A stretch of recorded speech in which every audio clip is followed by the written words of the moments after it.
देश की सियासत में अशोक गहलोत के लिए जादूगर शब्द का इस्तेमाल किया जाता है, लेकिन राजस्थान में तो हर 5 साल पर सरकार बदलने का दस्तूर है और जादूगर उसे रोक नहीं पाते हैं। तो भला कहे क्या जादूगर? हमें तो अब ये कहने में भी गुरेज नहीं है कि असल में देश की सियासत का अगर कोई जादूगर है तो वो नीतीश कुमार ही है। भला इनके लिए इससे कम क्या ही कहें। एक बार फिर उन्होंने पटना के गांधी मैदान में मुख्यमंत्री पद की शपथ ली। पिछले 20 सालों से ये केन प्रकरण वो बिहार की सत्ता पर काबिज है।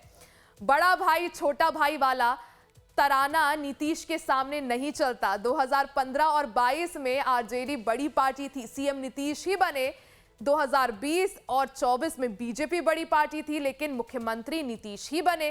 कहते हैं कि बिहार में बिना जाति के राजनीति नहीं हो सकती। जब नीतीश ने राजनीति में अपनी पार्टी बनाई तो कोई बड़ा कैडर नहीं था, और आज भी नीतीश जिस जाति से ताल्लुक रखते हैं उसकी आबादी महज 2.5% ही है, लेकिन नीतीश सत्ता पर बने रहते हैं। यानी नीतीश की जादूगरी यही है कि बिहार में हर 5 साल बाद या कभी 2 साल या 1 साल बाद भी अगर नई सरकार बनती है तो सरकार का मुखिया नीतीश कुमार ही होते हैं। नीतीश कुमार प्रतिज्ञा करता हूं।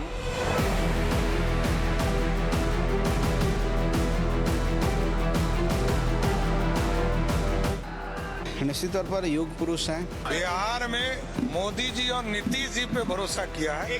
मैं एक सिपाही हूँ, सिपाही के तौर पर काम करता हूँ। लोकतंत्र को एक नई दिशा और देश को एक नया संदेश दिया है। मैं मानता हूँ कि आज से बिहार का एक स्वर्णिम काल शुरू होने जा रहा है।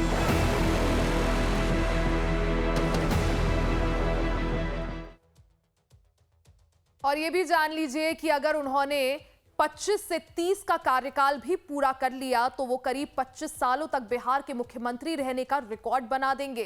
देश में लंबे वक्त तक सीएम रहने की लिस्ट पर गौर करें तो फिलहाल नीतीश कुमार की रैंकिंग 8वीं है। वो अब तक 19 साल 93 दिनों का कार्यकाल पूरा कर चुके हैं, लेकिन 2030 में उनके खाते में 24 साल 93 दिनों का रिकॉर्ड होगा, और इस लिहाज से उनके ऊपर बस 2 ही नाम होंगे, पवन कुमार चमलिंग और नवीन पटनायक का। मुमकिन है कि नवीन पटनायक का रिकॉर्ड भी टूट जाएगा। तो कहने का मतलब यह है कि अब तक इन 20 सालों के दौरान नीतीश कुमार की पार्टी कभी भी अकेले बहुमत हासिल नहीं कर सकी। उन्होंने हमेशा दूसरी पार्टियों के सहयोग से ही सरकार बनाई। गठबंधन में रहकर इतने सालों तक सीएम बने रहने के रिकॉर्ड में नीतीश सबसे ऊपर होंगे, और यही नीतीश की असली जादूगरी है। नीतीश कुमार उम्र में 75वें पड़ाव पर है। 2025 के चुनाव में उनकी बढ़ती उम्र और सेहत भी चुनाव के मुद्दे बने रही, लेकिन विपक्ष की ओर से युवा सीएम फेस बनाए गए तेजस्वी की तुलना में नीतीश ज्यादा ओजस्वी बनकर उभरे, और शपथ के बाद तो तेजस्वी यादव को भी एक बार फिर नीतीश कुमार को सीएम बनने की बधाई देने का रस्म निभाना पड़ा। उन्होंने नीतीश कुमार और मंत्रिपरिषद के सभी सदस्यों को शपथ ग्रहण की हार्दिक बधाई दी, लेकिन ये सब तो बस औपचारिकताएं हैं। असल में तो नीतीश कुमार ने सेहत पर सवाल उठाने वाले तेजस्वी जैसे नेताओं को करारा जवाब दिया है। चुनावी कैंपेन में सैकड़ों किलोमीटर की पैदल यात्रा कर दी। 25 सीटों की भविष्यवाणी करने वालों को भी चुप करा दिया।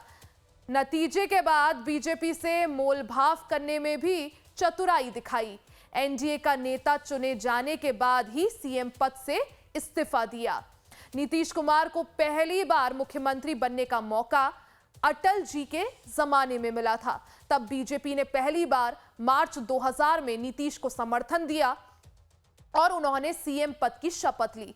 तभी से कमोबेश बीजेपी नीतीश के साथ है। नीतीश खुद भी कई मौकों पर इस बात को दोहरा चुके हैं कि अटल जी ने ही उन्हें मुख्यमंत्री बनाया। अब जब उन्होंने 10वीं बार सीएम पद की शपथ ली है तो अटल जी के ही शब्दों में नीतीश के लिए एक वाक्य का इस्तेमाल किया जा सकता है कि ना टायर ना रिटायर, बिहार में एक ही टाइगर। आज के सहयोगी उन्हें युग पुरुष बता रहे हैं। युग पुरुष हैं और बिहार के शिल्पकार हैं। बिहार को बिगड़े हुए बिहार को संवारने का उनका सबसे बड़ा योगदान है। जंगल राज से सुशासन लाने का उनका सबसे बड़ा योगदान है। बिहार में इंफ्रास्ट्रक्चर डेवलप करने का उनका सबसे बड़ा योगदान है। बिहार में औद्योगिक वातावरण तैयार करने का उनका सबसे बड़ा योगदान है। और गुड गवर्नेंस, जिसको एडमिनिस्ट्रेटिव सिस्टम को कैसे दुरुस्त करके चलना है, कैसे जीरो टॉलरेंस करप्शन क्राइम की तरफ होना है, ये सब चीज़ सीखने को मिलता है। और नीतीश कुमार जी 10वीं बार शपथ लिए हैं, इसलिए 10वीं बार लिए हैं कि जनता उन पर विश्वास करती है। और पूरे देश में इकलौते नेता होंगे कि इतनी बार शपथ लिए हैं और 20 साल तक लगातार जनता उनको पसंद की है। और 20वें साल में सब लोग कह रहे थे कि नीतीश जी अब चूक गए, नीतीश जी खत्म हो गए। नीतीश जी ने दिखा दिया, जनता ने वोट दे करके 202 सीट दे करके सबके मुंह पर तमाचा जड़ दिया है, सबके मुंह पर ताला लग गया है। लेकिन जब 5वें कार्यकाल के लिए शपथ लेने के बाद नीतीश सीएम आवास पर पहुंचे तो एक बहुत अच्छी तस्वीर भी सामने आई। बेटे निशांत कुमार ने सीएम नीतीश से आकर मुलाकात की। निशांत ने अपने पिता के पैर छूकर आशीर्वाद लिया। पटना के एक अड़े मार्ग से निकली ये तस्वीर देश की राजनीति के सामने एक बड़ा सवाल छोड़ जाती है। क्या किसी मुख्यमंत्री का बेटा ऐसा होगा जिसका पिता 20 सालों से सत्ता के शिखर पर हो, लेकिन वो खुद एक आम आदमी की जिंदगी जी रहा हो? निशांत ना सिर्फ राजनीति और किसी पद से दूर है, बल्कि वो पिता के किसी रुतबे और सुविधा का भी इस्तेमाल नहीं करते हैं। ये तस्वीर देश की राजनीति को एक जवाब भी दे जाती है। आखिर क्यों नीतीश कुमार पिछले 20 सालों से बिहार के सबसे लोकप्रिय नेता है? परिवारवाद को ना कहने की हिम्मत आज देश की राजनीति की सबसे बड़ी जरूरत है। लेकिन ये हिम्मत सिर्फ नीतीश ने दिखाई है और यही उनकी सबसे बड़ी राजनीतिक पूंजी भी है।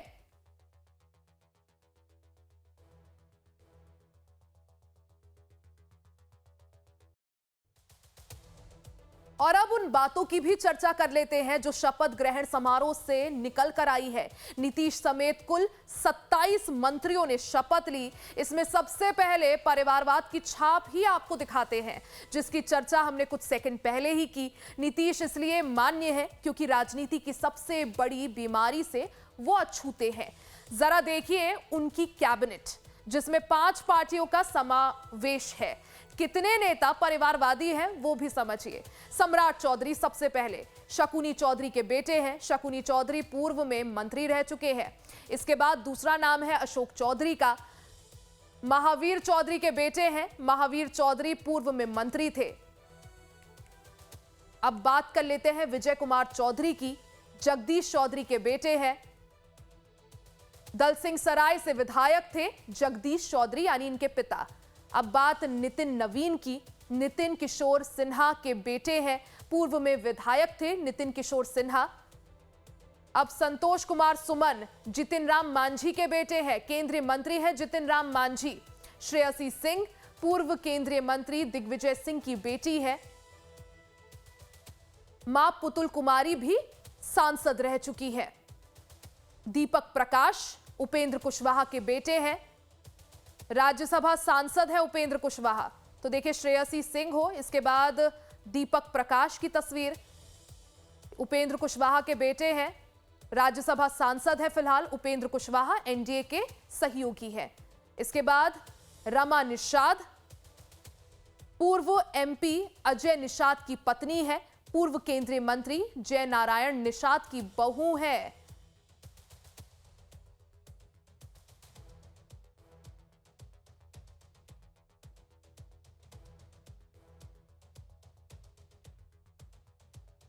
और अब बड़ी खबर आपको बता दें, आज केंद्रीय मंत्री चिराग पासवान प्रेस कॉन्फ्रेंस करेंगे। सुबह 10:30 बजे चिराग प्रेस कॉन्फ्रेंस करेंगे।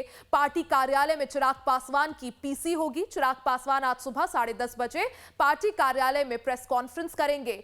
लोक जनशक्ति पार्टी रामविलास के कार्यालय इसकी जानकारी दे चुका है। तो एलजेपीआर के अध्यक्ष चिराग पासवान आज प्रेस कॉन्फ्रेंस करने वाले हैं। सुबह 10:30 बजे चिराग की प्रेस कॉन्फ्रेंस होगी। चिराग पासवान की इस प्रेस कॉन्फ्रेंस में पार्टी की नई रणनीतियों और आगामी रणनीतिक और राजनीतिक गतिविधियों पर जानकारी दी जाने की संभावना है। चिराग पासवान की पार्टी एलजेपीआर ने अब की बार काफी अच्छा परफॉर्म किया था। 19 सीटें विधानसभा चुनाव में वो जीते और आज चिराग पासवान की प्रेस कॉन्फ्रेंस।